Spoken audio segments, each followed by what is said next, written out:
The Gates of Camino.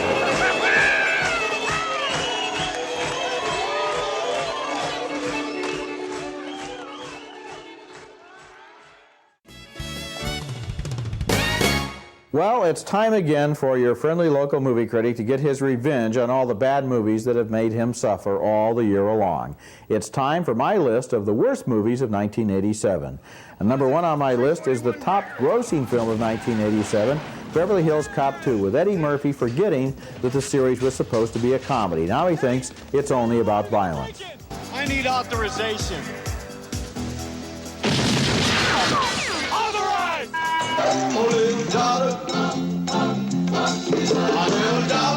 From the top grosser to the top loser, Ishtar with Warren Beatty and Dustin Hoffman cost $44 million to make and hardly even paid for its postage. Maybe it would have made more money if Beatty or Hoffman had entered the contest in another one of the year's worst movies, $1 Million Mystery. This is the one where if you solve the puzzle, you got $1 million. Come to think of it, I never heard that anybody claimed that prize.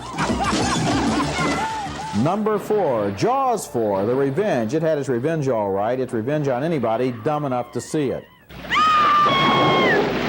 Number 5, The Sicilian with Christopher Lambert, completely unable to make me believe that anyone like that could get anyone in Sicily to take him seriously.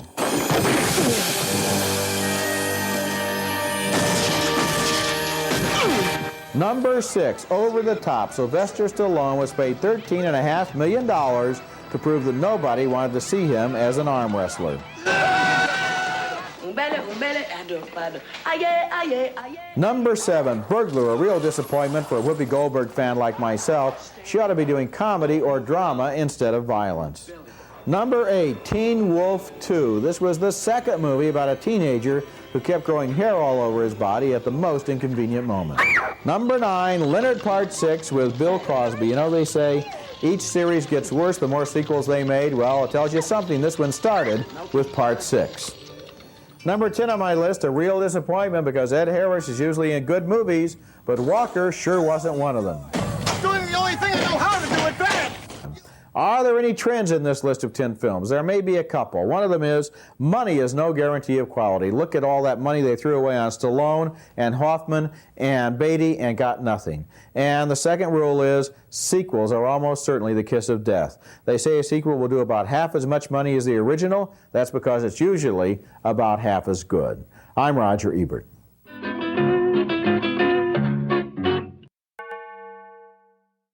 An older audience went to the movies in '87. Teenage attendance was down, romance was back. Steamy scenes and weird relationships were in abundance. Hocus pocus. Good night, sweetheart. Well, it's time to go. Hollywood was bored with the Brat Pack and turned to an older generation for its leading men. Well, let me point out a few things to you, all right?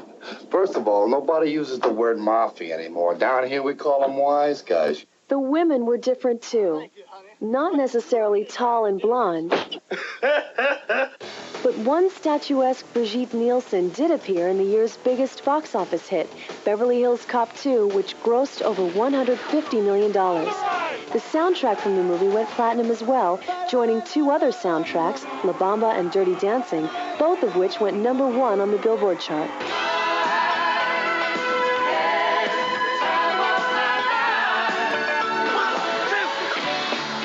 Did some Dirty Dancing of his own in Sign of the Times, which was a concert movie, unlike last year's flop Under the Cherry Moon.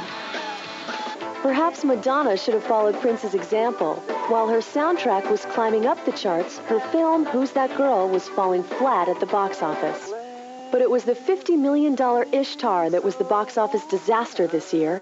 Comedy could not help out two of Hollywood's biggest stars, Dustin Hoffman and Warren Beatty. If you're not my daughter, will you still be mine? Comedy did add a new element to action films, such as RoboCop, Predator, and Lethal Weapon. Yeah. Are you calling me crazy? You think I'm crazy? Yeah, you want to see crazy? I'll show you. Now, that's a real badge. I'm a real cop, and this is a real gun. The box office draw of these action films was strong, as was the attraction to so-called independence. The Oscar-winning Platoon led to other independent films made with lower budgets and offbeat themes. Good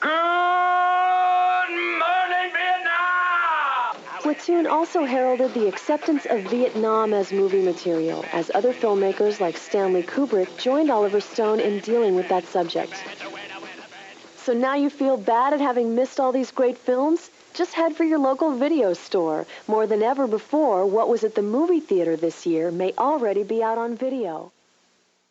Yeah, back in the day, it was just like, oh, can you get in Blockbuster? Can you do this? Now it's like you don't even care about going like to Sundance and stuff. People care more about making it on Netflix. Back in the day when we make a movie, everyone would be like, oh, we're gonna get this in Sundance, and I was like, whatever. And that never happens, but you're always like, okay. But then now it's kind of like everyone's like, oh, we're going right to Netflix. We're gonna be on Netflix or Hulu, but it's mostly those two who get all of it. Wow, nice. But Tubi pays the most as of now. Tubi. Which will change. This podcast brought to you by Tubi. Yeah, we'll see. We'll see. I just actually been hearing from people that they're like, well, it's not that much. A lot of people are talking about Freevee, which is the one that Amazon, Amazon IMDb, whatever that was. Yeah, I have that.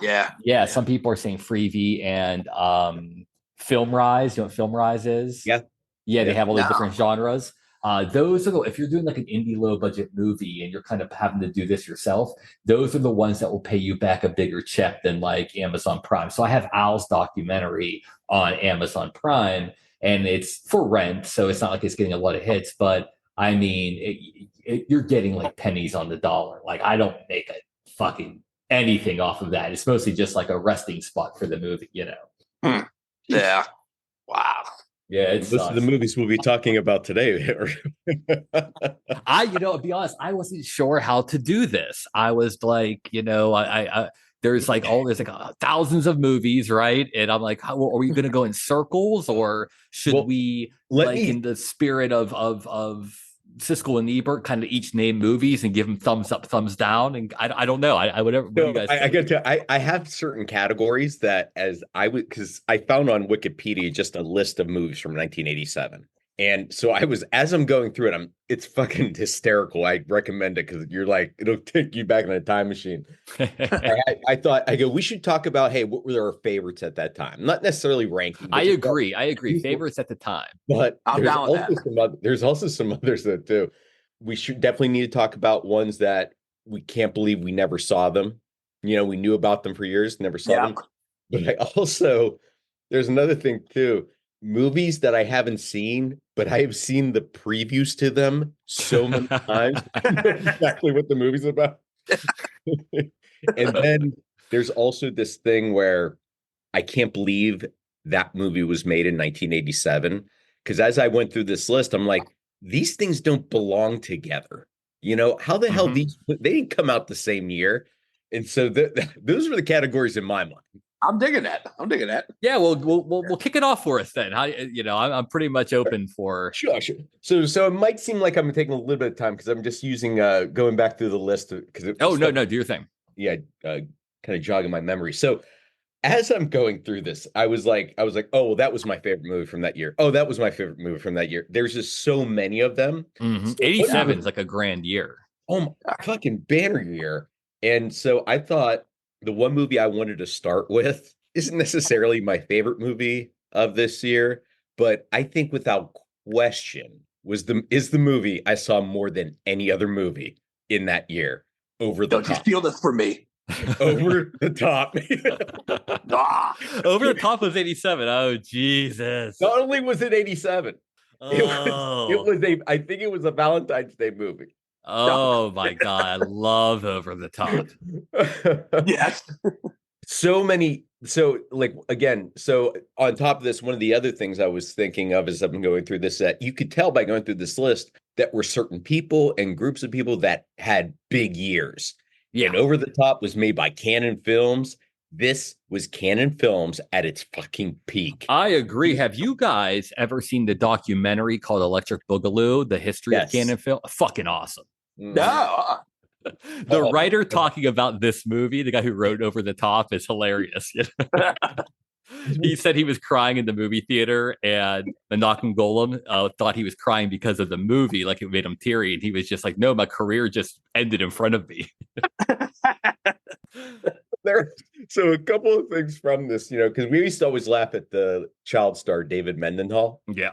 Oh, yeah. Cried in every scene. He was over the top.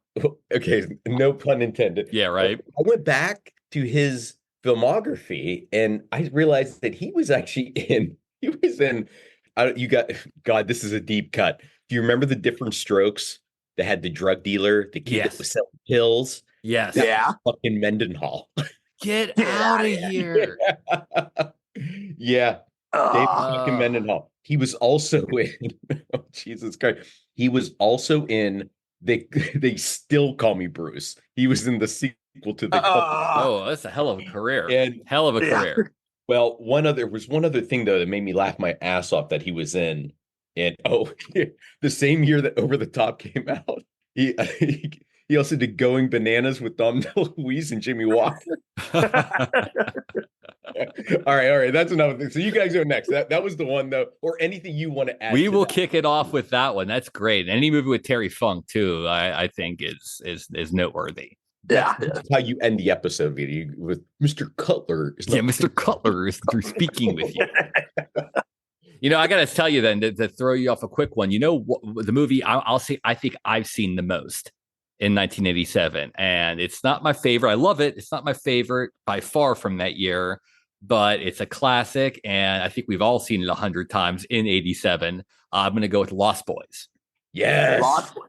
Can I get on it? Can I get on one of those other categories Joe was talking about? Oh, of course. Mm-hmm. That's one of the movies that I have not seen that I want to see. I've never seen Lost Lost Boys. Oh my god! Oh my god! We have to make Halloween plans. Oh, this must be remedied immediately. Vito, would you agree? So I would say that was because I was like thinking about this today too. Because I would say like the 80s for the most part were like people who watched movies in the 70s and thought they were making in movies, 70s movies, but they were all shit. But the Lost Boys was one of those first movies that you felt cool when you were watching it. Like you. That's why I never watched it when I was a kid. Because they looked like douchebags to me. It was so good. So good. It was fucking really cool. Jason Patrick, the star, I think he's Jackie Gleason's grandson. Oh, get out of here. Yeah. Jesus. Yeah, and I think his dad was the guy from The Exorcist, Jason Miller. So he's why do you guys love that movie? Why is it such a good movie? It's just 80s to the fucking bone. I mean, it's one of those movies you watch when you're a kid and it was awesome. Then when you get older, you're like, okay, it is what it is, but it still like holds its own. It's a vampire movie, but it wasn't like, a gothic vampire movie. It was almost like they were channeling Jim Morrison instead of Bela Lugosi. It was very they were like fucking gutter punks, They were like, that were douchebags. That's why I didn't watch it. Yeah. Yeah, it's like douchey vampires, but like now it kind of ages pretty. I mean, I loved it. I've always loved that movie. I don't know. It was just the soundtrack, all of it was pretty awesome. I want to check it out. I'm not saying that. Yeah, I want to check it out, but I just never have. Yeah. Because a good Doors song is People Are Strange, and that use of that song in that movie. But it's not the Doors version. Did you know that? It's not. Yeah. Because they probably couldn't get the rights to the actual performance. No, that somebody had a synthesizer and they were like, oh, I'm going to do my own. Well, it's funny. When you buy rights to songs, there's a big price difference between buying the actual song and then buying just the music rights and having somebody else perform it. So sometimes when you see that in movies, that's the reason why they just can't afford like a huge amount. You see that a lot with like Elvis songs and things like that. I guess we should assume that was the case, but yeah, that makes sense though. Yeah. I'm just assuming there was a limited budget for Lost Boys. Ronald, I'm interested to hear your like one of your faves from 87. This should come as no surprise. It's certainly not a surprise to me. It is one of the movies I've seen the most that year. I saw it in the movie theater. My father took me. I watched it 8 billion times, and I'll watch it 8 billion times tomorrow and the next day and the next day, because there is one and only movie, Spaceballs. I know. Fuck yeah. Fuck yeah, man. That was like it's just the best. I mean, it's not even one of my favorite movies of that year. It's one of my favorite movies, period. Yeah. Yeah. Can't go wrong with that. Going through the list and I saw it. That was like the moment, because that was like summer, and I was going through the list. I was like halfway down. I'm like, holy fuck, what a year this was. Yeah. Yep. Just an like speaking of people who had big years, you can't film John Candy. John Candy, yep. Yeah. He didn't do a ton of movies, but he did probably his two. Well, at least, Wasn't Trains, Planes, and Automobiles that year? Yeah. Yep. Oh, Yeah. Jesus. Yeah. Huge year for Candy. I learned this. I did a little research myself for this episode because I'm a professional. That's how I roll. Sure you are. But Planes, Trains, and Automobiles, I didn't know this. It was directed by John Hughes. Yeah. He's doing like the teen Brat Pack movies, and then boom, this one's like completely different in my mind. So I thought that was kind of cool. I have a bit of trivia from that too. I heard that apparently that the monologue he has at the end where he's like, he kind of drops his veil and you kind of see who he really is, and you see he's kind of this sad guy. Apparently, they cut most of that speech, and people who saw it, they said he would have been up for an Academy Award if they would have put that in there. Because if you really do look at that movie, that was like the best he ever was. Like as far as funny, but he kind of hit every note with it, and they said, that speech getting cut probably cost him an Oscar nomination. Wow! God damn! Now I gotta watch it. I've never watched it, but I think you can find it somewhere online. Oh yeah, I try to watch it on every Thanksgiving. That's the number one. That's easily the number one Thanksgiving movie out there. Easily. It is. Absolutely. It's fucking so classic. Yeah. I wanted to tell you guys it was going to be a John Candy movie. There was no doubt it was going to be a John Candy movie for Oh yeah. I couldn't even make a list from the 80s without Candy in there. I want to tell you guys a movie from 87. I did not see in 87. I probably didn't see it until about, 10 or so years ago. And you guys probably haven't seen it. It's fucking so amazing. You got to find it. But it's an action movie from 1987 called Miami Connection. Miami Connection? It is I'm going to say that sounds like a fake movie on Seinfeld. Oh, yeah, really? You have no idea how insanely perfect this movie is. It is. I can't even tell you. I will never do it justice, but as soon as I watched it, we've had a couple movie parties with this, and it's one of those movies. As soon as you put it on, everyone just starts getting quiet, and then they're like, "This is fucking amazing." When you watch those like good, so bad they're good type of thing. This is. I'm going to go on a limb and say this might be the greatest one ever made. And it came out in 87, but it never was released properly. Then about 10, 15 years ago, Alamo Drafthouse picked it up and started playing it at their stuff. And then it just had this huge reception. They put it out on Blu-ray and it just got like kind of a big cult following.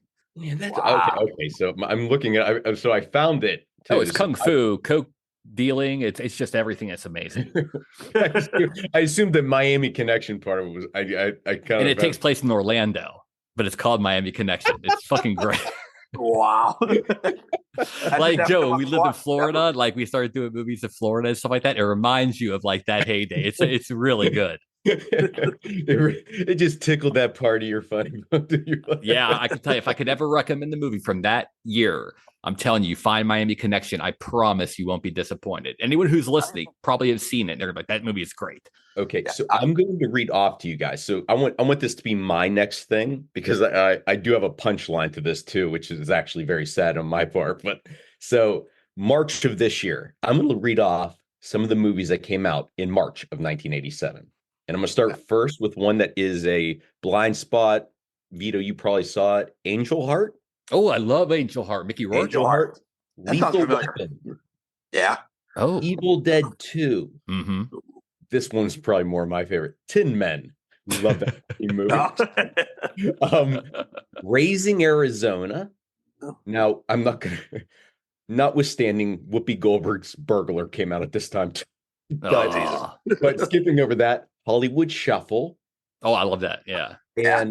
And then this is a British movie I've not seen, but I heard this is a great one. I don't know. You never can tell with these. It was With Nell and I. With Nell and I is really good. It just got re-released too, I think, on Criterion. But no, With Nell and I is awesome. That is. I've heard.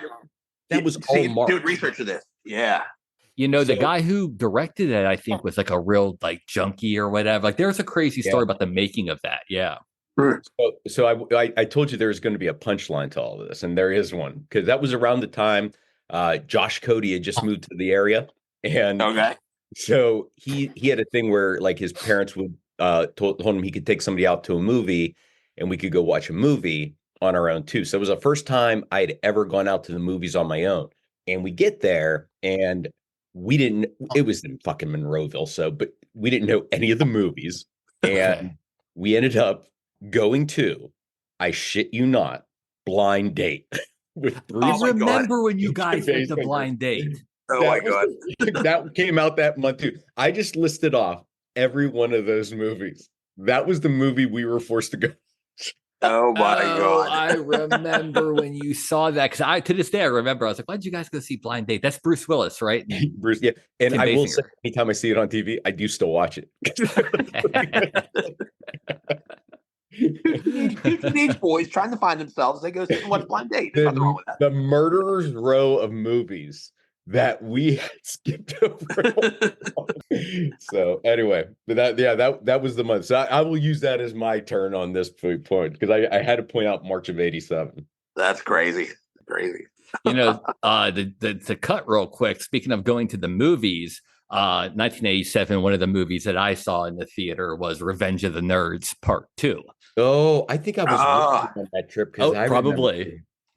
Yes. I think we went to Miller's, if I'm not mistaken. I think so. And Ron, you've seen Part 2, right? Oh, absolutely. Yeah. Yeah. That movie, I remember. Now, I don't know if everybody else I was so pissed off at that movie. I'm like, what the fuck did they do to this series? Oh, they destroyed it. Yeah, no doubt. Except there was still one line that to this day, I can't help myself to say if I am in a position where I can say it, and that's when the guy goes, that's illegal. What you're doing is illegal. When they drove the boat. I remember, yeah. And I literally say that still out loud to people. All right. Oh, I'm and another side note to Miami Connection. By the way, if I can go back, there is another movie. If I'm ever going to give a number 2 to Miami Connection being a great bad movie that's just unbelievable to watch, we've had multiple movie parties and we've played that. We've always usually play another one afterwards. So if you ever get a chance, and this one I think is on YouTube actually, it's called Deadly Prey. And that was also 1987. And it's fucking amazing too. I want a t-shirt like that. Deadly Prey. You got a Deadly Prey is fucking ridiculous. Only Miami Connection can beat it in that year, in my These opinion. are always like the movies that like Eric Estrada showed up in after he left. Eric Estrada is no slouch in these pictures. No doubt. Talking about Revenge of the Nerds Part 2, I remember because we were, living in PA at the time, but we come out and visit out here at our grandparents in the summertime. And I only did it a handful of times because I wasn't a big flyer. But I remember coming out in the summer of '87 because out here, and Joe, I'm not sure if you were here, it might have been Des, but we saw Beverly Hills Cop 2. Yeah, I was with you then. Okay, it was you. Okay, yeah. Because there was another movie we saw that summer, and I don't know if you remember what it is. Dragnet? Yes. Oh, yes. Spaceballs had already started. It was a half hour in. All we could go watch was Dragnet. And I remember thinking, oh, this is going to suck. And I love that. I love Dragnet. Yeah. Frank Drebin. No, not Frank Drebin. That's what's his face? That's Joe Friday. Yeah. In Emil Muzz. Hey there, Emil. It was Strebeck. Yeah, that's fucking. I loved Dragnet. Remember, Ebert gave it like a great review, but he only gave it 3 stars because of the rap song at the end. Really? That always bugged me about his review. He's like, it's a great movie, blah, blah, blah. He's like, but there's this song at the end. Because we used to always watch Siskel and Ebert, and it would be like the big thing. If we like the movie, we want to make sure they like it too. And I remember he kind of made fun of the rap song at the end, and I love that song. I do too. City of Crime. Yeah. No, oh yeah, that was City of Crime, because I was going to say, Ron, I wanted to make sure you get your turn in too, but just so I can again circle back on the Josh Cody movie runs. The next movie we saw after Blind Date was Citizens on Patrol, Police Academy 4. So oh my God. It was Citizens on Patrol. That was what I honestly thought you were going to say instead of a City of Crime, because I was going to correct you like, oh, no, that's Police Academy 4. Oh, I remember Citizens on Patrol. I did think I saw that too in the theater. But Joe, maybe you can help me with my movie. It's not my movie pick, but I saw this in the theater, and it was kind of like a Josh Cody situation. I went with this guy. His name was Ryan. He was from North Carolina. Mhm. Big guy. I cannot remember his last name to save my life. Do you even know how you knew him? He lived in Murraysville. I went to his house. We were friends. I cannot remember his last name to save my life. But nice guy. Hell, nice guy. We went. I One would Saturday Saturday half the afternoon, episode of us trying to remember his last name. We went to see. I don't even know why we went to see this movie. I think he picked it, but I'm glad he did. It was Good Morning Vietnam. Oh yeah, Yeah, that's a great that one. movie. Seven. Holy shit! Actually, that was on the. Yeah. Also, according to Wikipedia, that Ron was one of the top 10 grossing movies of the year. It actually came in number 4. Oh, really? So I'm going to read you guys real quick the IMDb top 10 voted movies from 1987. Right. And it's like, the fan voting or whatever. Number 10, Spaceballs. Number 9, Fatal Attraction. Fucking love it. That's a great movie. Number 8, Dirty Dancing. Number 7, RoboCop. Okay. Yeah, RoboCop's a good one. Number 6 is Predator. Mhm. Number Super 5. high. Yeah, Predator could be higher. Number 5, Beverly Hills Cop 2. Mhm. All right. Number 4, No Way Out with Kevin Costner. Remember that? That movie was fucking awesome. With Gene Sean Hackman Young was in and that Gene too, Hackman. right? What's that? Yeah, Gene Hackman was in that. I watched Yeah. that movie. Yeah. That was It was a good movie. It was good. Yeah. it was fine, but it was just I don't know. It was like I was like, see, this is like the 80s version of Chinatown. It's not good. It was like, Well, it was good then. yeah. I remember because we were little and Sean Young got naked. Where it's like, whoa, what is Boom. Oh, she was poised for stardom. Oh yeah, until James Woods destroyed her. Yeah. You had to read that one. Number 3, Full Metal Jacket, which is probably my favorite movie of the year. Yeah. If I was going to be I'm with you. Yeah, that's that should be for a longer discussion though. So Yeah, so Yeah. we'll dive in. We'll circle back Number to that. 2, The Lost Boys, Mhm. and number 1, The Princess Bride, Really? the highest rated movie. Yes. Wow. I did not know that was an 80. That was one of those movies I'm like, that was an 87? And it beat a lot of movies that didn't make the top 10, like The Untouchables, which I love, is number 12. Angel Heart was 18, Lethal Weapon 19. I mean, it was like all these great movies are so low on the list. Yeah, Wall Street. Street's on there. Yeah. Wall You know Street's another like an movie Oscar movie. Another movie that's not like a movie. It is a movie, but not a movie. It's one of the first of the not first, but I'm talking on my ass here. But Eddie Murphy Raw was 87. Yeah. Oh, Get Out. Okay. I didn't know that until I was looking at this list. I'm like, man, Yeah. Yeah. That was the first time I remember that being I know it happened before then, but that was the first time I remembered comedian having a movie. That's why I just said that. Yeah, but that'll take away. Richard Pryor and George Carlin did it, but I'm like you. Right. For me, that was the first one that I saw. Yeah, for us, Yeah. right? Raw definitely was. I mean, unless you Delirious and Raw. Yeah, absolutely. But I think I saw Raw first and then watched Delirious because of Raw. Okay, yeah. Probably right about that. I'm looking on here, and there is one foreign movie. Not that anyone wants to watch subtitles, I know. But like, if you're going to watch a foreign flick, there is a movie on there called Wings of Desire. It's a German movie from '87, and it actually is really good. Wim Wenders is the director. It's just black and white. It's like City of Angels with Nicolas Cage is a remake of that. Okay, that's how I heard of it. Okay. Yeah. Is it that guy like going around Berlin, like floating around as a ghost? Yes. Okay, I read about that. Like half the movie's black and white, and half the movie's color. Yeah, I know. So life and death. I was reading about that. Yeah, it's really good. It's really good. And I was trying to see what like foreign flicks were on this for '87, but that's the only one I really saw. There's a great foreign actor that should be on this list, and this movie should have been on at least in the top 3, in my opinion. Masters of the Universe with Dolph Lundgren. That's just a Speaking of perfect. canon films, that's a canon film, Ron. Yes. Is it really? No way. That movie was awful. I love Masters of the Universe. I just know watched it probably is like 3 weeks probably ago. the worst premise for a Masters of the Universe movie. You know why they did it that way, Pete? Or did No they talk money. about the document? They had no money to do the actual world, so they had to send them in New York City. God, you think they could think of something a little more creative, though. But then again, it's Golden Globus, so canon. They're like, fuck it, just blow some shit up. Did want to just See, I had another category that I just got reminded of as I was going through the list of movies. This is a very specific thing to Delmont, Pennsylvania, though. Movies I have not seen, but I could tell you exactly what their video VHS box looks like on the box office video shelf. And the first movie I saw that reminded Joe, I gotta admit, I'm a ringer. I was a network video employee. You know that, right? I do know that, Ron. But did you? I just want to disclose that I may be a ringer on here. You know. Well, Ron, let me tell you. Can you tell me what? Do you remember the movie Jocks? Oh fuck yeah! I remember Jocks, the tennis movie. I do. Was the cover it. Like? The cover. I can tell you the cover. I can tell you the cover too. You're right. Let's go hear ahead. Yeah, go ahead. I'm blanking. No, it's a yellow cover, right, Joe? And it's like the blonde guy. Remember? Not a blonde guy, but it's got. I thought it was. It doesn't he have like a license plate that says no.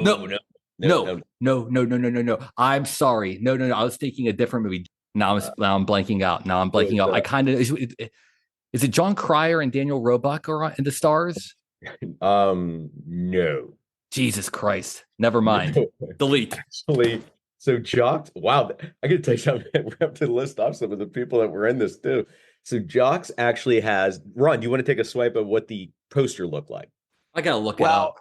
I'm cheating. Yeah, I'm looking at it. But if we're talking about the same movie, I'm not gonna say anything. There's another really interesting fact. But go ahead. Okay. Wait. Yes. Oh, Donald Gibb. But they had Mariska Hargitay's now that in a Law and Order show. Richard That's what I'm saying. Yeah. Shaft. He was like Stoney Jackson. I don't remember that box cover with the girl riding the guy. No, I don't either. I do. I remember. Trust me, I remember that because every time we went to box office video, we'd always go into the comedy section, and it would always end up being like the Jocks and. By the way, I just Googled Jocks on the computer here, and now a bunch of gay porn pictures. I was like, why did you do this to your algorithm? Welcome, Vito. Welcome. No, I don't remember. That's crazy. I'm looking, all those box covers are popping up with the girl and the guy, and I'm just like, holy fuck, I don't remember this. Yeah, I don't remember it at all. And you know what, Joe, what movie I was thinking of? As soon as you said box covers, you never saw the movie, I was thinking of Hiding Out with John Cryer. Oh, yeah. You remember had like the two pictures that was one on the list. I've actually seen that movie. There was so many of them. You know what movie I was thinking of with the license with the other movie though talking about? Also 87 because it just popped up was Hunk. Do you remember that movie? Yeah. Peter, you're not portraying yourself in a good light here. I know, right? I was going to say you're causing a lot of problems for your computer right now. But that was oh my god, you should just see what just oh Jesus Christ.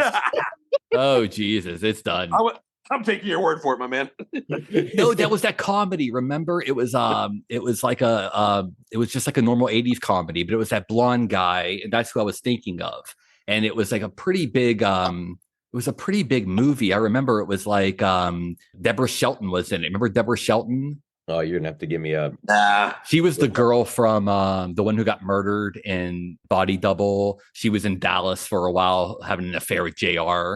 James Coco was in it. There was like famous people that were in the movie. It's like an action movie from not an action movie, but like a sports movie from the 80s. And it's really stupid. And I don't even know why it's called Hunk, but that was the box cover I was thinking of. Yes, I do. Because remember James Coco's on the cover with her, and there's a license plate that says Hunk, the California license plate.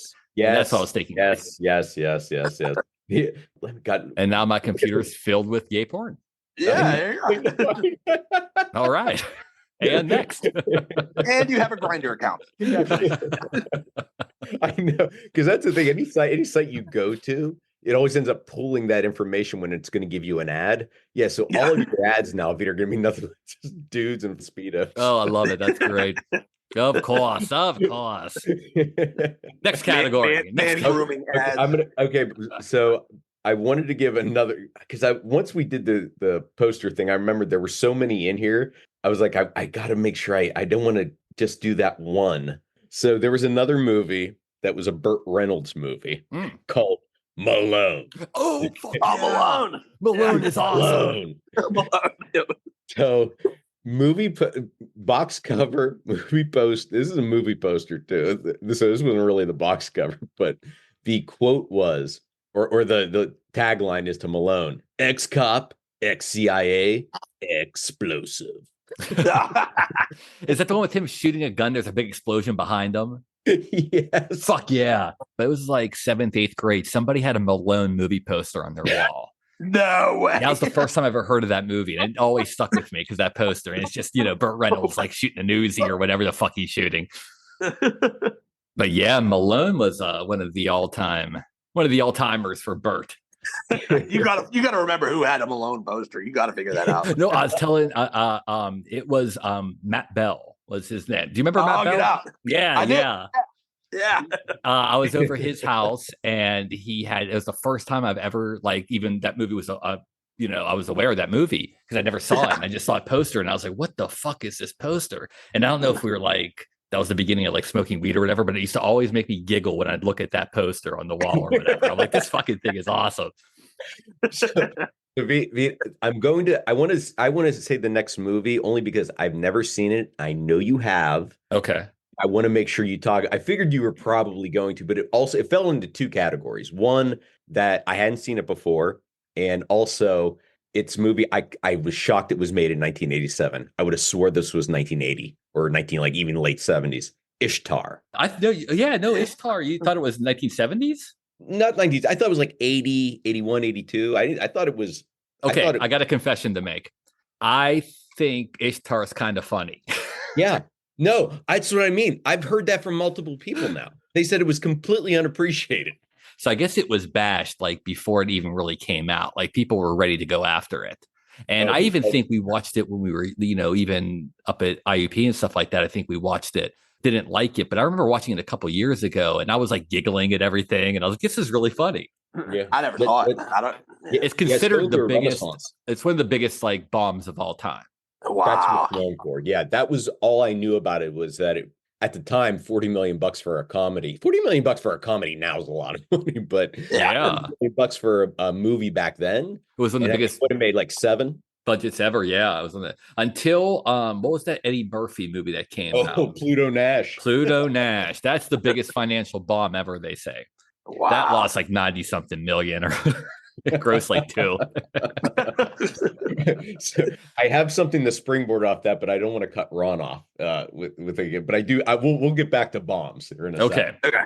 Well, I want to say one kind of in a protest because I was very, very, very unhappy that they but they made a movie for Fall Guy recently. Mm-hmm. Oh, right. Very upset about that. Still upset about that. Ron. And I'm equally upset that they're making. I don't know if they're making it or have made a remake of Overboard. One of the greatest. Did already. I won't watch it. I'm furious. You're right. I mean, it's one of the few times I think any of us can honestly say we actually really love a romantic comedy. Yeah. That was proof that you can like any genre. Yeah. That's one of those movies. It doesn't matter what if it's on, you're watching it. Oh period. Man, you're not turning the channel. Absolutely. You'll pick it up wherever and start watching that movie too. And that came out around. I didn't know that came out around Christmas because when I was going through, I'm like, holy shit, this came out around Christmas. So did Good Morning Vietnam, Ron. That's when you. And wasn't Bad Billy Pratt only 35 in that movie? Really? 68. Everybody was so much older. Yeah, no doubt. I have to say there is a movie on here on the list that is one of my favorite movies. It's not on any of the top. It wasn't even on the top 50 of the IMDb's. It's to me, it's a classic. Actually, a couple of years ago, Mark Messenger and I went to watch this movie at the actual location it was made at in LA. But Prince of Darkness, John Carpenter's.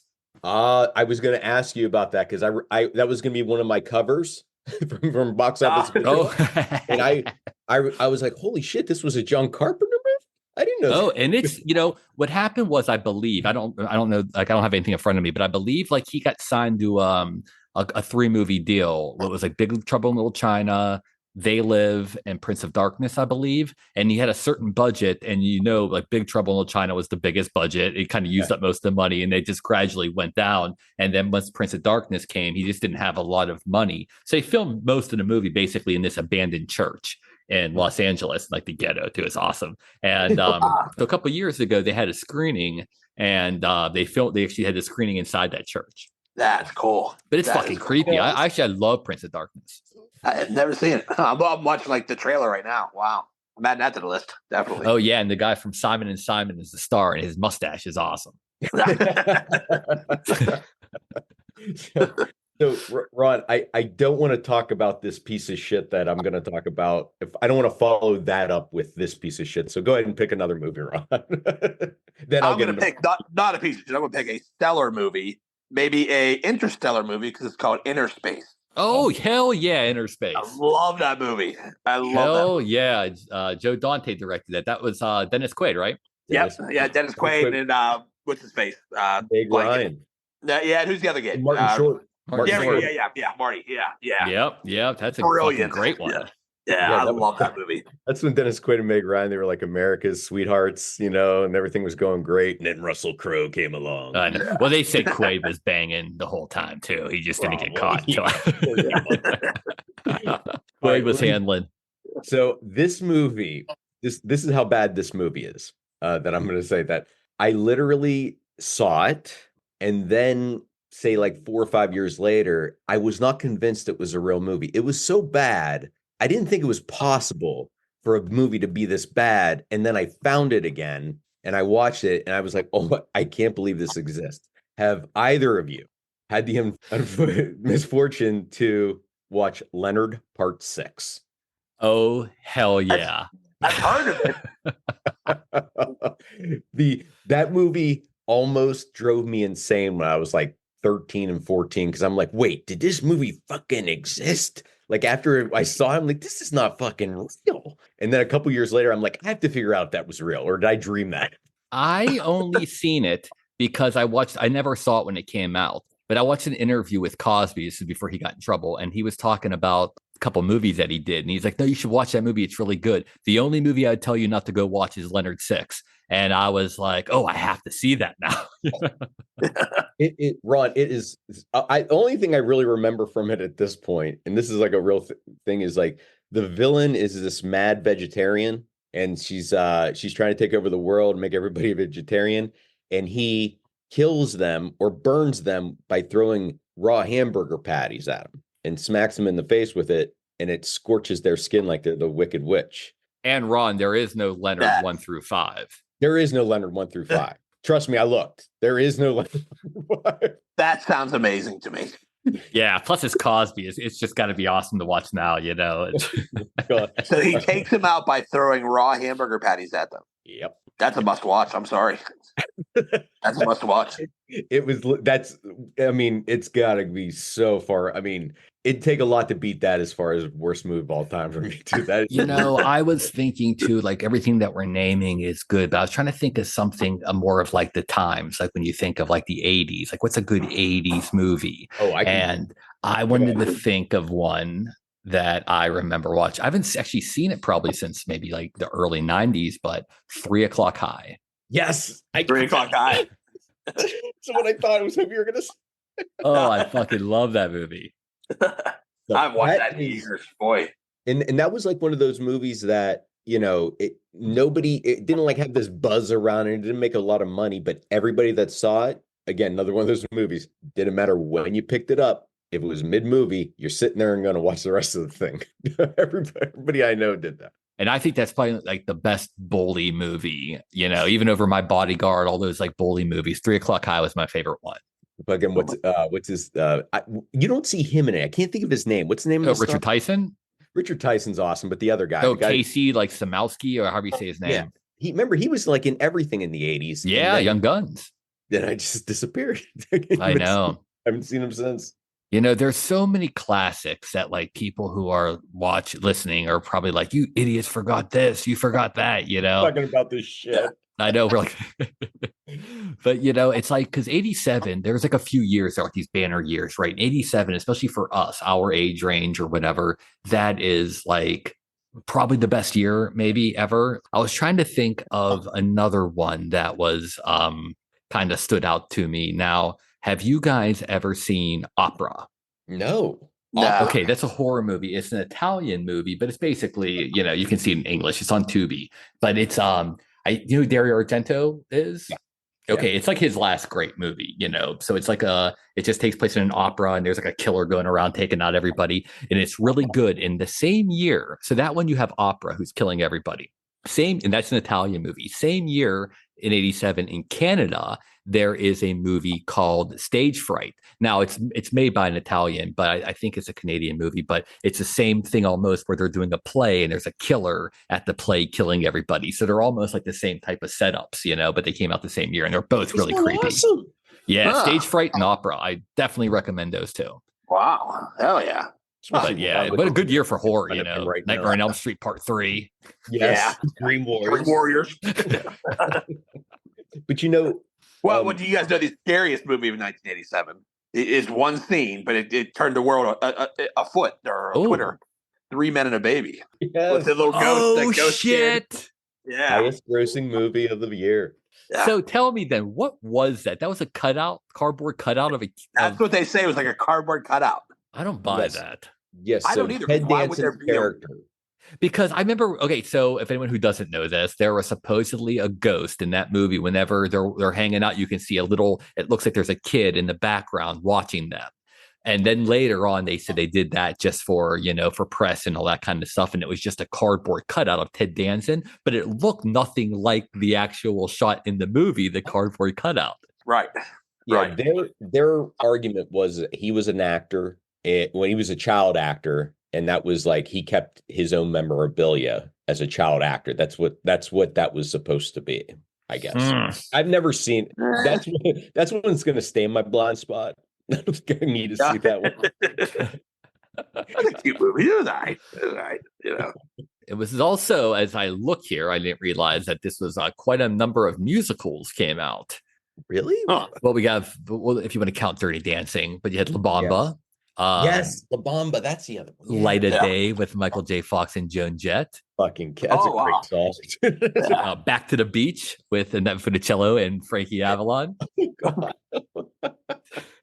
So yeah, my buddy Mark actually covered that on. He has a podcast. He covered Back to the Beach, and he had one of the actors from the movie on there talking about it. No way. Yeah, he has some good stories of the movie. Vito, I wanted to ask, so this is something I saw a long time ago. I remember being scared shitless by it, but I wonder now if it would be more funny than scary. But at the time, to me, it was frightening. Did you? And I know you've seen this. I know this is going to be a stupid question, but have you seen The Stepfather? Oh, it's really good. It's really good still? It is really creepy. In fact, it's probably better now than you remember. Because I do remember when we were younger, right? It was just Scared the fuck out of me. But now it's like it's a little bit better. It's actually one of those movies that it's probably was supposed to be a little B movie-ish, but it just turned out to be a lot better than it was. It's like, was it Terry O'Quinn is the yeah, he's awesome. He's fucking awesome in it. Yeah, I love The Stepfather. Ron, add it to the list. Add it to the list. I don't know. But if you want to go classics, though, if we really want to throw out the real gems, I mean, let's just throw out the best one. Throw Mama from the Train. Yeah. Oh, was that 87? Yeah. Yeah, that goes in the list, Ron. That was 87. Yeah, you're right. There's so many. I mean, like there's no way we could keep everybody happy on this. We'd be going for hours and hours. It's like almost like, oh shit, pick the wrong year because there's too many good ones. We're talking about horror movies. Maybe I can throw one in there. Joe, I'll Joe and Vito, I'll test you guys. We're talking about covers, right? So It's a motorcycle with he's leaning against it, and Kim Cattrall is draped on the motorcycle. Is that Mannequin? Terrifying movie, The Mannequin. Yeah, absolutely. Absolutely terrifying movie. Yeah. No wonder they find guys fucking mannequins in department stores. Yep. They watch movies like this. Yeah, that is kind of creepy now you think about it. It's a very creepy movie. Yeah. I can safely say I've never seen Mannequin. I've only seen it once or twice, and that was back in the day. Yeah, well, I haven't seen it in probably 20, 30 years. Yeah. Can I give you a movie that I've seen the preview to? Probably, I mean, I'm gonna guess I don't think I'm exaggerating if I say it's almost in the thousands. I've seen this preview. Okay. I've seen it out there, watching HBO, saw it all the time. Never have seen this movie, but I got a pretty good idea what it's about. Black Widow with Deborah Winger. Oh my God, I've never seen Black Widow. I know what you're talking. That's really good. I've seen that. I saw that so many freaking times. It's a Bob Rafelson movie. Perry O'Quinn's in that too. Okay. Dennis Hopper's in it. So it's a woman going around killing the guys she's with too. And it's probably if I didn't know Rafelson, it's probably Rafelson. Yeah, Jesus. That was one of those movies. I'm like, I've seen this preview so many times. I don't know if I need to see the movie. Who knows? So it could be a paycheck movie too. It's like, I don't know if he was the same Bob Rafelson after like the 80s came, That's true too. But you want to talk about Burt Reynolds' awesome cop movies like Malone or whatever he was in Malone. But I don't know if you guys ever seen this one, and I have, and it's ridiculous, is Rent a Cop with Liza Minnelli and Burt Reynolds. Holy shit. I have seen that. You have? Who did Burt? I was probably like 10 years old or something. I probably saw it in 87. I don't know why it was like it had to be HBO or something. I saw it. Oh, yeah. It's like Liza's trying to do like quick one-liners while like Burt Reynolds is saving her. It's fucking just ridiculous. Wow. Burt Reynolds is like his most Norm Macdonald at the time too, just chewing gum. That's right. That's right. I will say of some of the movies I mentioned earlier that in that March group, the one movie I remember being kind of the first movie where I felt like, oh, I get adult humor too now. Like what smart people like was Raising Arizona. I remember laughing at that movie. Find out years later, like, oh yeah, this is what all the upper crust thought was funny too. Like, oh, okay, so I know what funny is to them too. Oh yeah. Yeah, that was one of my favorites for a long time. Was you talked about that movie for years? You always talk about Raising Arizona. Yeah, no, that is a classic though. I love Raising Arizona. When he shoplifted the diapers and he had the fucking Spock on his head. That's the first time I ever heard who Dr. Spock was, like the baby guy. You thought the whole time it was a Star Trek? Yeah, because I just remember I was there like Dr. Spock, because obviously it's before the internet, so that's the only thing pregnant people could go to. You should be taking advice from Leonard Nimoy. Now, I haven't seen this movie because I always looked like it was horrible. But we're talking about Nick Cage, and one of the reasons Moonstruck. Oh yeah, that was there. And Nick Cage, I just never bought that. It just looked weird. To me. I've never seen it either, and it's this big Italian movie, and because he's actually a Coppola, Nick Cage. But, I didn't know that. Yeah, wow. He actually changed his name because he didn't want to. It's Coppola's nephew. Yeah, so he's actually Italian, but I never saw it either. And you think I never saw it. Yeah, just watching Nick Cage and Cher like speaking Italian, I don't know, it just weirded me out. But I don't know. Cher's Italian too. Really? I'm pretty sure. So if you're okay with a quick sidebar on Nick Cage, just a quick one. Because he had so much money, he decided I'm going to spend all of this and just care. So, which is why he's in the situation he's now. So when he was down making the Bad Lieutenant 2 in New Orleans, bought the house of Madame Leray. Madame Leray was a slave owner. You know who I'm talking about? Yeah, I've heard this. And basically she tortured and killed all of these slaves that they ended up finding all the bones of everybody in the house too. And now they have ghost tours. That house is supposed to be the most haunted house in New Orleans. Nick Cage bought the house, but still owns the graveyard out back because the government cannot repossess a graveyard. Get out of here. That's my sidebar. That's genius.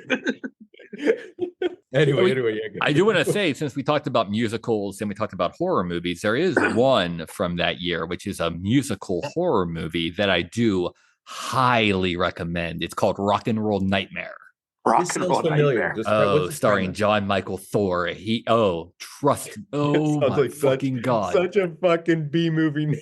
Oh, and it is. He's one of those guys who's just completely fucking ripped, plays music, and like just it's his movie, so he's like making out with the chicks. It's just fucking awesome. John Michael Thor in. But yeah, this is a big year for slashers. I literally just pulled up like slasher movies from '87, and it's like Hellraiser, Believers. Remember Believers with Martin Sheen? Oh yeah, That was like kind of a creepy movie. Yeah, another one of the movies. I'm like, why are we gonna watch this? Go ahead, Joe. I'm obviously enjoying your little topic there about the covers that people know. Mm-hmm. Vito, you probably know. I've never seen the movie, but I'm doing research here online too while we're talking. It's a cheerleader as a skeleton. Oh yeah, I'll Return to Horror High, right? Yeah. I remember stalking at it when I was a movie theater guy or movie rental guy. Yeah. That's a great. You know what else, Ron? You know what else? I know you guys remember seeing the box cover, and I seen the movie, but only a couple times. But do you remember the box cover for American Gothic? American Gothic. Rod Steiger and what's her name from Yvonne DiCarlo. Yeah. I got to look it up now. It's like the American Gothic picture, like the couple. He's holding the pitchfork. Oh yeah, I see. Oh my God, yeah. That was in every video store back in the 80s. That's crazy. I forgot about that one. I got to say, so far, I love that you kind of just throw out a couple of things you saw on a poster on a box cover, and Vito's immediately like, "Yeah, that's a Horror High." Yeah, Horror High is pretty good. Let me see if I can pull another one of those. It's kind of a weird movie because it's like it's kind of it could have been like ahead of its time actually, because it was basically the making of a movie within a movie, and they had like George Clooney was in it. And what's her name? Marsha Brady plays a cop, and like the cast is pretty cool. And I'd watch that. Okay. I mean, it's super goofy, and Well, it should be, yeah. But explain this to me. I'm as a movie, not novice, but one of the movies you mentioned it earlier, Evil Dead 2. So I think Bruce Campbell, I think he's hilarious. It's like insane. But there's like they had the show about it. There's a bunch of movies. Is it like a comic book or what is that? Or is it just the movies? Oh, I mean, it's basically everything. Now it's just like an IP, like an intellectual property. Now it's like it's just been everything from, like you said, a comic book to a TV show, and it's all within like quote unquote the same world or universe or whatever. It is. It's all the same. I think he's awesome. I think he's amazing at it. Yeah. No one could play that part, but he turned that into an iconic role too, because somehow it was scary and fucking hilarious. His book is one of the best early stages of movie making books you could read if you just want to be entertained of what it's like to it almost reminds you of like Florida a little bit, Joe, but like it kind of really breaks down to his early days of movie making and why they did it and all the stupid shit they did. But he has a book called If Chins Could Kill. Yes, I know it. Yeah, it's fucking awesome. I still remember that really well. I could read that again. So this is something, Ronald, I know you've seen, Vito. I mean, it's not even a question if you've seen a Vito. It's just a matter of how many times too. But when we get back into, would I say this is my favorite movie of all time? No. Is this one of the movies I've seen more than any other movies? Like in the top 10? Probably Summer School was in 1987. Oh my God. Oh my God. I didn't know that was 87. Oh shit. Yeah. I probably still watch that movie 2 or 3 times a year. I'll see it on. Yeah. Oh man. That's part of Ron's canon right there. Besides Cheers, it's the only time I like Kirstie Alley. Oh, really? Yeah. So I made a joke recently. On Desi's soccer team when he was still young and playing recreational stuff, there was some kids you never saw them. And there was like one kid, like he would show up like every once or twice a year for games, but he was really good. He just never was there. And I said, "You're like the dude in Summer School, went to the bathroom and never came back." Did anybody get that joke? Nobody got the joke. No. There you go. That would have killed it at Delmont Little League field. That would have killed Joe. You know what movie actually I saw for the first time probably like 2-3 years ago, and it's fucking awesome. Ron, I think you would love it actually. It's from 87. And it's a Walter Hill movie called Extreme Prejudice with Nick Nolte. Oh, you see it, Joe? Like in that era is when I saw it. It's fucking good. If you watch it now, it's kind of like almost like a neo-Western now. It's like Powers Booth is like the bad guy, and it's really good. I think you guys would dig Extreme Prejudice. I might have seen that, but I'm gonna check it out. When you need a heavy in the 80s, but you need somebody that's kind of menacing, but you don't know if he's kind of cool though too, was Powers Booth. Powers goddamn Booth, baby. Every time. Every time. Oh, Joe, speaking of box covers, it just popped up in front of me, and I was like, oh my God, that's a box cover of a movie I've never seen. Hot Pursuit. Yeah, I was about to. I remember that box cover. Oh my God, that's awesome. You can still see a box cover Dollar General in the 50-cent bin. Yeah. There's just so many movies that I'm looking at too. Oh my God, it stars John Cusack and Ben Stiller. Yeah, wow. I did not remember him in that. So is Jerry Stiller's in it too. Jesus Christ. Oh yeah, Hot Pursuit. Now I gotta see that. God damn. Holy shit. It's one of your blind spots. Yeah, there's some that sneak in there. Okay, so so there was something else too that I saw too. The box cover thing, it just started because I clicked on one of them too, and I saw the cover. I'm like, holy fuck, I remember this thing in fucking Box Office Video. There was another one I had pulled up too, and I'll have to find some other time. But do you know what else was in 87? In the summer 87 was Adventures in Babysitting. Yeah. Yes. Yeah. That was a good movie. But you know what? The one thing I really remember from it is what's his name? Albert Collins. So anytime I play I Ain't Drunk, I just been drinking. Oh, yeah. They're like, who is this? I go, have you seen Adventures in Babysitting in the Blues Club? That's that guy. Yeah. Oh, man. Shout out Keith Coogan. I just saw here the highest grossing films from 87, and Three Men and a Baby was the highest grossing film. Yeah. Wow. Who the fuck was going to watch Three Men and a Baby? I know. I will say, like you mentioned Fatal Attraction earlier, going back to that movies that scared the hell out of me. That movie scared the shit out of me for a long time. Who knows how that screwed up relationships for years for me? Because that movie scared the fuck out of me. Glenn Close, because all you saw was how one mistake just snowballed. It just never stopped getting worse. It just kept getting worse and worse. And then she's fucking killing the rabbits. Michael Douglas being a stud in the 80s is like the best thing ever. Like, yeah. That was his heyday. Yeah, fuck yeah. Hell yeah, it was. The sweater and Basic Instinct, the V-neck. Yeah. He made the V-neck cool. No one could have rocked. Did he really? Did he? Yeah, and you know what too? Michael Douglas is the only guy that part down the middle, the hair down the middle, that everybody gave up on after 2 years in the 80s. Douglas kept with it, never gave it up, said, fuck you, my hair is just about this way, and how things are going to get done around here. Yeah. A couple things too. Now, the Academy Awards of 87. The Best Picture was The Last Emperor. And it was directed by Bernardo Bertolucci, who won the Best Director. Best Actor was Michael Douglas for Wall Street. Cher for Moonstruck. Wow. She dedicates it to Ron. Supporting actor was Sean Connery for Untouchables. Olympia Dukakis for Moonstruck. So I think we got to watch Moonstruck, actually. And Best Foreign Film was Babette's Feast. So in Denmark. So if I could tell you something that my wife did, she introduced me to Babette's Feast. Oh, okay. Because she wrote a paper in French about how that scene where she's serving food, that's really considered a high work of art because of how they treat meals in Europe and how you have to see the movie. And like, I was kind of like, I don't know what the big deal is here. And it's like a meal because there was suspense to it too. Like they had to, I don't forget the fucking movie now, but all I know is like, they really take time to watch how they make the food and set the table and what they're serving and everything's intentional. That's why that movie won the Best Actor. Like when she told me what it was, I'm like, so basically the reaction you're having right now is it's a movie about people eating food. It has all this other cultural significance to it. That was one of her papers she had to write in college.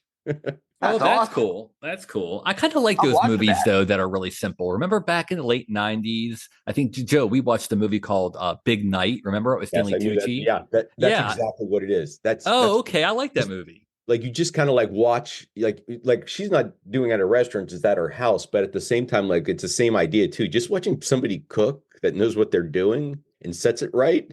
It's just relaxing to watch. Yeah, you're right. You're very right. I'm gonna watch that. That's good. Yeah. So check that out. Yeah, you want a highbrow one. Babette's Feast is one that you can throw out there for credentials if you need them anytime. Wow. Impress the girls with it. French cinema doesn't come up too much in Johnstown. Wait for the Slapshot episode. Yeah. Well, I do apologize for anybody who's saying, well, you guys forgot that. Oh my God, you guys forgot this one. But, what can you do in a year like this? It's just nothing but fucking gems. Yeah. Every month kind of like what I would say with this, though, there's so many like heavy hitters here, but at the same time, there's some fucking bombs in this. Yeah. Like really bad movies. And I don't mean to insult anybody that grew up with it, but I never understood why people thought the Ernest movies were funny, because Ernest Goes to Camp was in 1987. You watch your mouth. I was going to say, come on. I knew it was coming. No, I think Jim Varney's really talented. I hear what you're saying about the Ernest movies, but I always thought he was like a really talented guy who got the short end of the stick. I will grant you that. But there was there was two other people I wanted to, no, actually 3 people I wanted to mention as far as they had a big year. Okay. So not only Cannon probably had the biggest year of them all, but movies with Patrick Dempsey fucking older women, big year for it. It was a big year for Jim Belushi. Yes, you're right. You're in 87. Mm-hmm. Yep. And this was the year where she found out that she wasn't going to be a star, was Shelley Long, because this is right after she left Cheers. She in 87.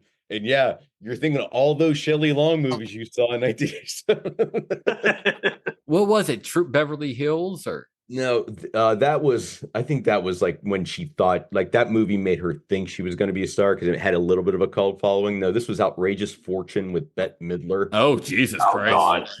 God.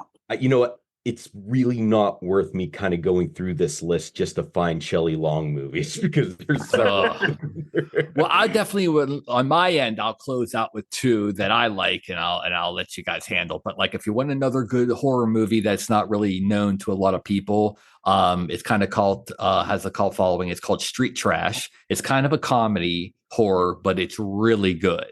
And if you guys have a chance to watch a movie called Street Trash, definitely do that. Where do you find these? I know. Really. This one's actually been known for a while. It's pretty well known movie within like horror people, but it's 87. But if you don't know horror, it's kind of like, what's this movie? But it's just fucking far out. Like, you would be like, this is really good. And another movie, I'll tell you, I fucking love. It's called Bestseller with James Woods and Brian Dennehy. That was one I saw in here too. That was one of my covers. Oh, so yeah, you should watch it. It's good. That's a good it's one. Good. That sounds like it'd be really awesome. Yeah, can't go wrong with Dennehy and James Woods.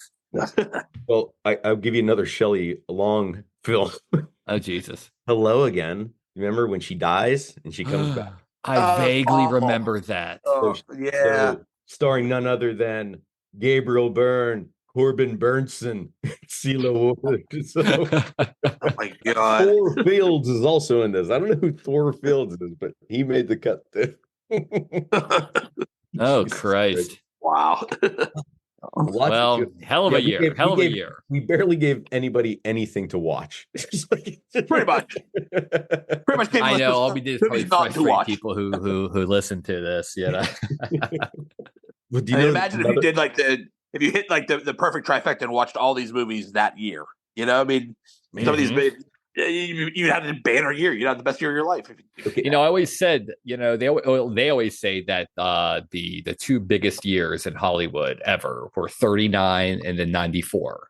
And as far as like the biggest movies, the Pulp Fiction year, and then you had the Gone with the Wind was Revaw's year.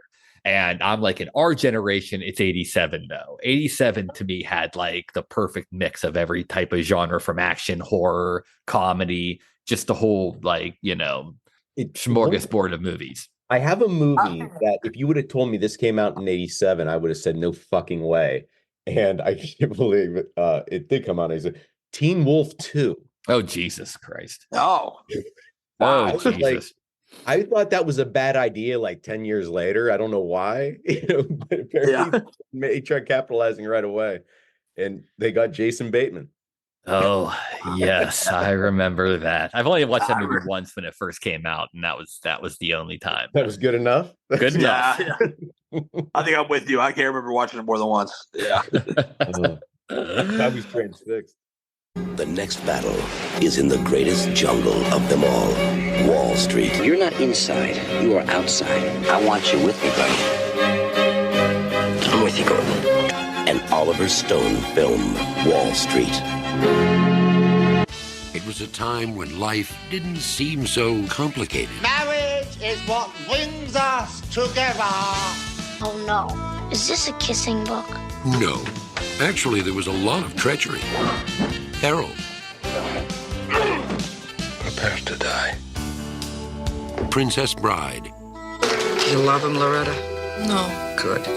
When you love him, they drive you crazy. Sometimes. Why are you marrying Johnny? He's a fool. It makes you act a little crazy. I love you. What? Snap out of it! Moonstruck.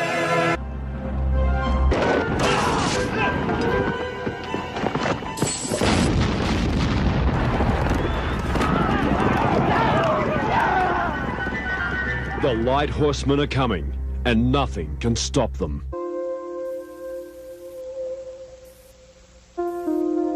The sand is white and the sky is clear. Boy, I wish every day was like this.